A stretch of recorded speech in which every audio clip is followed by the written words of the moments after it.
चलिए आज हम बता रहे हैं आपको भाग के कुछ विशेष नियम, कुछ विशेष संख्याओं से भाग करने का क्या तरीका, ये हम आपको बता दे रहे हैं। जरा एक एक करके देख लेंगे। यहाँ पर देखिए, अगर किसी संख्या को 10 से भाग करना हो, मान लीजिए मैं कहूँ 6, 2, 5, 7 और इसे भाग करना मान लीजिए आपको 10 से, तो इसको सीधा सीधा भाग करने का ये तरीका है हमारे पास कि इसको ऐसा करके हम लिख देंगे 6, 2, 5, 7 और 10 जो भाग से दे रहे हैं जिस संख्या से वो बटों में आ जाएगा और इधर से एक के बाद दशमलव लगा देंगे, यानी 6, 2, 5 नीचे एक जीरो है तो एक के बाद दशमलव लग जाएगा।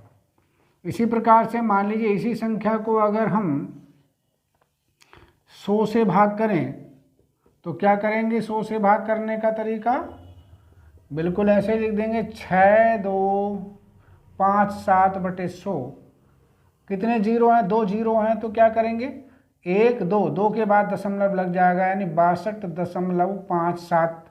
इसी प्रकार से मान लीजिए तीसरे नंबर पर अगर हम इसी संख्या को 5, 7 को अगर हम किससे भाग करें? 1000 से भाग करें तो बिल्कुल सेम तरीका इसका भी है, 62.57 बटे 1000। और यहाँ 1, 2, 3 3 जीरो है तो 1, 2, 3 के बाद दशमलव लगा देंगे, यानी 6.257 आदि। इसी प्रकार से आगे भी आप लोग कर सकते हैं। ये भाग 10 की पावर 10 से 100 से 1000 से या 10,000 से भाग करना है तो जीरो गिन लेंगे और दाईं ओर से बाईं ओर को उतने अंक गिन के इधर की तरफ हम दशमलव लगा देते हैं। ये इसको करने का तरीका था।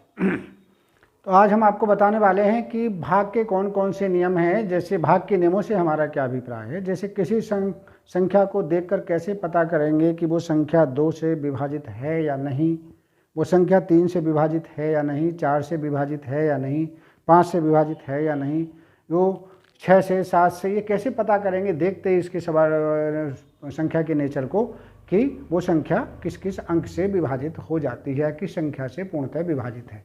तो सबसे पहले हम एक एक करके लेकर के चले, जरा ध्यान से देखेंगे। सबसे पहले ले लें 2 से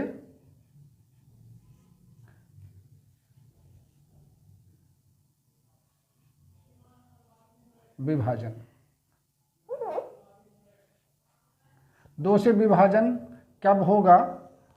यदि किसी संख्या में इकाई का अंक क्या होना चाहिए? याद रखेंगे, इकाई का अंक। यदि किसी संख्या में इकाई का अंक क्या क्या होने चाहिए? या तो 0 हो इकाई का अंक, या तो 2 हो, 4 हो, 6 हो या 8 हो। किसी संख्या में अगर इकाई का अंक 0, 2, 4, 6, 8 है तो वो संख्या पूर्णतः 2 से विभाजित हो जाती है। इकाई का अंक क्या इतने हो तो पूर्णतः 2 से विभक्त होगी, 2 से विभाजित होगी।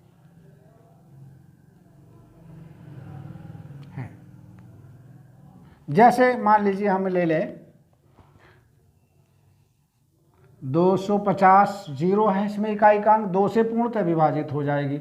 हम ले लें आपका 612, इसमें इकाई का अंक 2 है, ये भी 2 से पूर्णतः विभाजित हो जाएगी। आप ले लीजिए 794, ये भी 2, चूँकि इकाई का अंक 4 है। इसी प्रकार से ले सकते हैं आप 16, इसमें इकाई का अंक 6 है। और ले सकते हैं आप 18, इसमें इकाई का अंक 8 है। ये सभी संख्याएं 2 से पूर्णतः विभाजित हैं।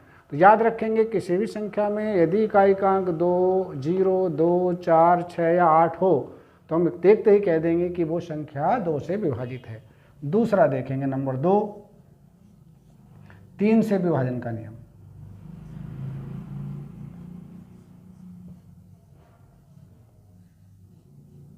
चलिए मैंने लिख दिया शॉर्ट में, 3 से विभाजन कब होगा देखेंगे। यदि किसी संख्या में संख्या के अंकों का योग 3 से विभाजित हो जाए, है ना, यदि लिख दिया मोटा मोटा करके, यदि संख्या के अंकों का योग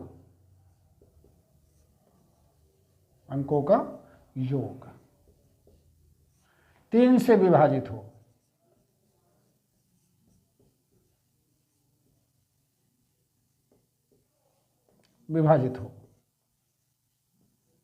तो किसी संख्या में भी अगर किसी भी संख्या के अंकों का योग, जैसे हमें ले लें मान लीजिए 27,954 हम लें अगर, तो हम यहाँ पर देख रहे हैं कि जोड़ें अगर, तो ये लिखेंगे हम क्या, 2 + 7 + 9 + 5 + 4, इनका योग करके देख लेंगे। 7 और 2 9, 9 और 9 18, 18 5 23, 23 और 4 27, 27 को फिर जोड़ दो, 2 + 2 7, 9 आ गया, 3 तिया 9। तो अब 9 को हम 3 से भाग कर सकते हैं। इसका मतलब है कि जब अंकों का योग 3 से विभाजित हो गया तो फिर हमारा मतलब हुआ कि कहने का अभिप्राय कि ये पूरी की पूरी संख्या 3 से विभाजित हो जाती है।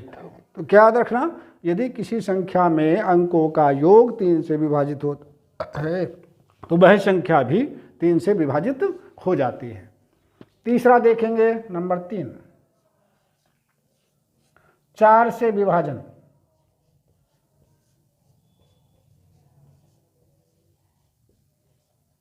4 से विभाजन के लिए हम कैसे पहचानेंगे, बहुत आगे नहीं जाना।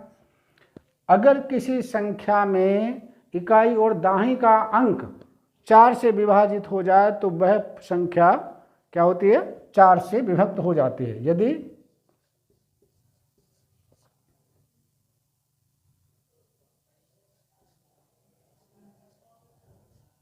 दाहिनी व इकाई, या ले लेंगे यदि किसी संख्या में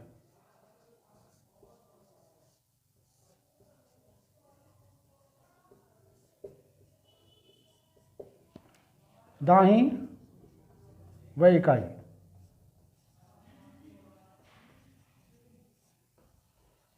इकाई का अंक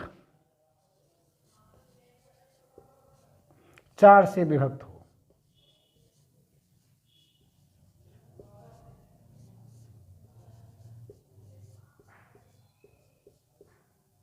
हो जाए तो वो संख्या क्या होती है, वो 4 से विभाजित हो जाती है। जैसे हमें ले लें, मान लीजिए जैसे मैंने लिखा 24 को 4 से भाग कर सकते हैं। अब 24 के बाईं ओर आप कोई सी भी संख्या लिख दीजिए, जैसे मैं लिख दूं मान लीजिए 133, तो चूंकि 24 4 से विभाजित हो रहा है तो पूरी की पूरी संख्या 4 से विभाजित हो जाएगी। और ले लें जैसे हमने कहा 16 4 से विभाजित होता, अब इसके बाईं ओर चाहे कुछ भी आप लिख दो, मान लीजिए 781 लिख दिया मैंने, और भी कोई संख्या लिख दीजिए, इससे कोई फर्क नहीं पड़ता, बाएं में आपने क्या लिख दिया, पूरी की पूरी संख्या आपकी 4 से विभाजित हो जाएगी।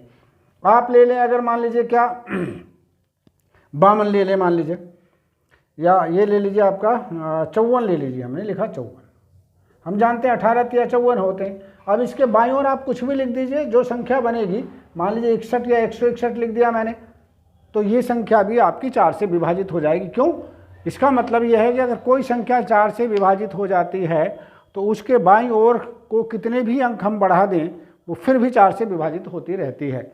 इसी प्रकार से कोई संख्या अगर 2 से विभाजित होती है तो उसके बाईं ओर को कितने भी अंक बढ़ा दीजिए वो संख्या भी 2 से विभाजित होती रहती है। चलिए अब नंबर 4 पर हम ले लेते हैं यहाँ पे 5 से विभाजन।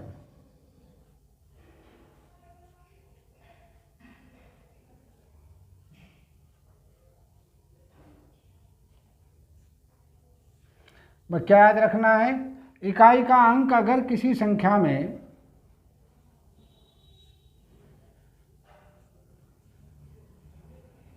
क्या है, या तो 0 हो जाए या 5 हो जाए, बस 2 ही अंक होने चाहिए। या तो इकाई का अंक 5 हो किसी संख्या में, या इकाई का अंक 0 हो, तो वही संख्या 5 से विभाजित हो सकती है। इसके अलावा कोई भी संख्या 5 से पूर्णतः विभाजित नहीं होगी। बस क्या पहचान करनी, जैसे हम ले लें 125, इसको इकाई का अंक 5 है इसलिए 5 से विभाजित हो जाएगी।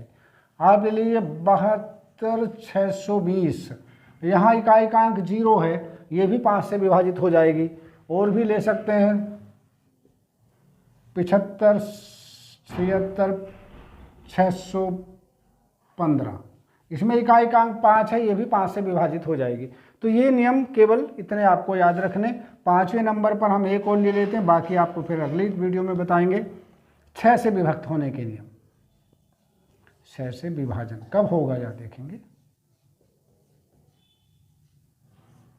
6 से कौन कौन सी संख्या विभक्त हो सकती है, विभाजित हो सकती है, देखेंगे। नंबर 1 देखेंगे, इसके 2 पार्ट में कर दे रहा हूं, याद रखना है। फर्स्ट पार्ट में आपका इकाई का अंक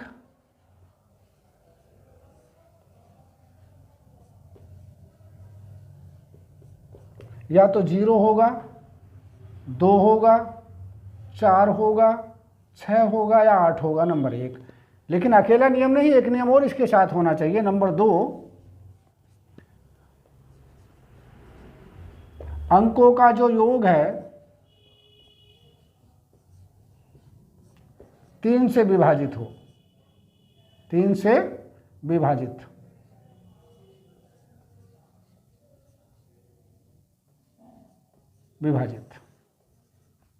अर्थात ये कह सकते हैं कि जो संख्या 2 से और 3 दोनों से डिवाइड हो जाए वो 6 से डिवाइड होगी।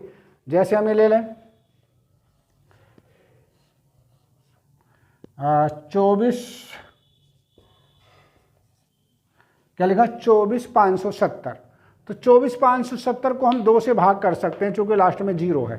अब इनका योग करके देखेंगे तो 5, 2 और 4 6, 2 और 4 6, 6 5 11, 11 7 18, 18 और 0 18, 18 को हम फिर 3 से भाग कर सकते हैं, यानी 8 और 1 9। तो ये संख्या इसका मतलब 6 से डिवाइड हो जाएगी। अब 6 से हम भाग करके देखें इसको, तो 6 चौक 24, 6 चौक 24, और ये आपका बना कितना, आगे बचा आपका 5।